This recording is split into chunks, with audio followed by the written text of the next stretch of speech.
Good morning, everyone. I'm Kamera again. We're discussing what is day nine? Day nine, Genesis chapter 27 through chapter 29. All right, I'm just not understanding this family. I am not understanding this family. Where's the communication between them, the mother and the father? I don't understand that. First of all, to have favorites like that. Um, Clearly, did Jacob not understand what Rebecca did? Rebecca even tell her husband what God had said, that the older was going to be going to serve the younger one? Did he not get that? Did he just totally reject that? Had God told him also, and he just decided maybe that's not how things are? He's going to do it the way he wanted to do. I don't understand. And then the deception where Rebecca overhears her husband saying, "Go, Esau, and make up my favorite food and feed it to me. I'm going to bless you." So Rebecca hears that, and I'm a true believer that you don't hear anything that God don't want you to hear. There's no such thing as accidental. How you deal with it is totally different. But everything we hear is meant to be heard. And so she goes and she deceives her husband, have her son to deceive her husband. And Jacob, I just don't understand that. I mean, did he not understand what God had told Rebecca? I don't understand. Did he try to fight it? Do we really feel like we can go against what God wants? Really? Seriously? Dude, just ask God to help you accept it and move on. But clearly that's not what he did. He went ahead and blessed Jacob, thinking he's blessing Esau. And so after that, Esau finds out, oh my gosh, now he want to kill his brother because he feel like his brother, you stole my birthright. Now you're going to steal my blessing. Dude, how you going to have a blessing without the birthright? I'm just saying, I'm just putting it out there. I mean, it really wasn't that serious to you. And Jacob cherished it and he went along with it. And so that's amazing, though, the fact that the father can lay hands on the child and bless it. So that's something to really think about. But now the mom goes to Rebecca goes to Israel, what Jacob, and says, I really don't want my son to marry any of these Canaanite women. Send him to my brother and let him marry one of his wives. I'm sorry, one of his children.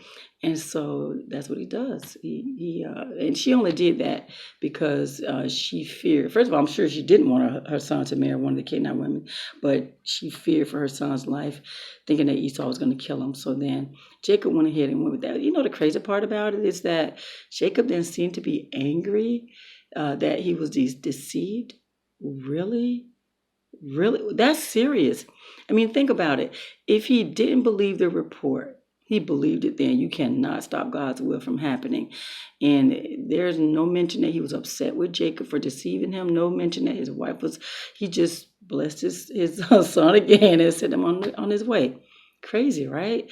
So now you have Jacob running for his life. And during his journey, God gives him a vision. Isn't that something? And it basically confirms what God had already said, that, what God had already blessed Abraham and Isaac. And now he's going to bless Jacob with those same blessings. So all the blessings are going to come through Jacob. And so Jacob continues his journey, and he actually gets to his uncle's house, and Rachel comes into play. Rachel is a shepherd. Oh my gosh, right? A female shepherd. I think that's the first time we come across where a woman is working. Go on, Rachel. But anyway, so Jacob, he got there, he started working, he wasn't a freeloader, and so his uncle Laban says, you know what, you can't work for free, just tell me what you want. So Jacob said, well, I want Rachel, your baby girl Rachel. And so he said, okay, that's fine, you can work for 7 years and I'll give you Rachel. And so there was Rachel and there was Leah. Leah was the oldest. Leah, for some reason, I don't know, maybe she was humble. They said that Rachel had sparkle in her eye and Leah did not. Maybe she was humble, maybe she was quiet, maybe she didn't have the fire that Rachel had. So anyway, he loved Rachel. Jacob loved Rachel. So he worked for 7 years for Rachel. And so yeah, that wedding night didn't turn out the way he expected because he did not get Rachel. He was deceived. Ha! And he got Leah, the oldest.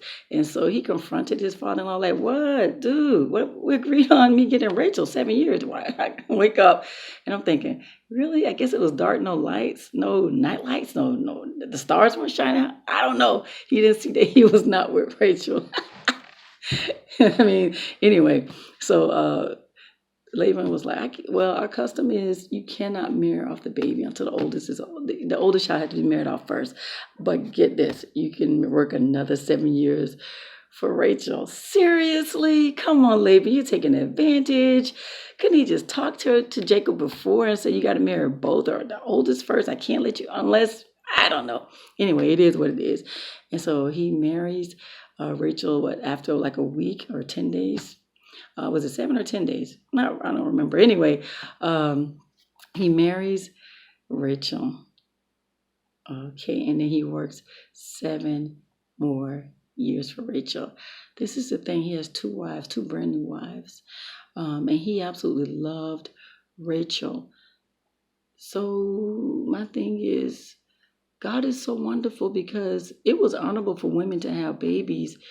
And because Rachel had Jacob's full heart, God allowed Leah to have the children. God is so merciful. He gave her some joy. So that's one thing about God. He don't force us to do anything. He did not force or change Jacob's heart to love Leah. That's your wife. You got to love her more or even equally. But he did bless Leah to have those babies. And she had 4 sons. And Rachel had none. She had the love of her husband. So guys, it's a great story. Oh my God, so much drama. Don't understand the family dynamic with Rebecca, Isaac, and the 2 kids. Come on, that is ridiculous. I don't even understand that. I just don't get it. Anyway, God's will was done. However, Jacob deceived his father. Jacob was deceived by his father-in-law. So, God, let's keep it righteous. Let's do the best we can in life. We only get one life to live. Let's live it to please God, and let's do the right thing. That way, when things happen to us that we did not bring on ourselves, we know that, okay, we just got to stay on God's path and just do God's will, not bring on problems on ourselves for things that we did, because you're going to reap what you sow. So, yeah, great story, lots of drama. See, God is allowing things to happen, but his will be done in the end. So you guys keep pushing on. That was day number 9. Keep it up. Okay, God bless and have a blessed day.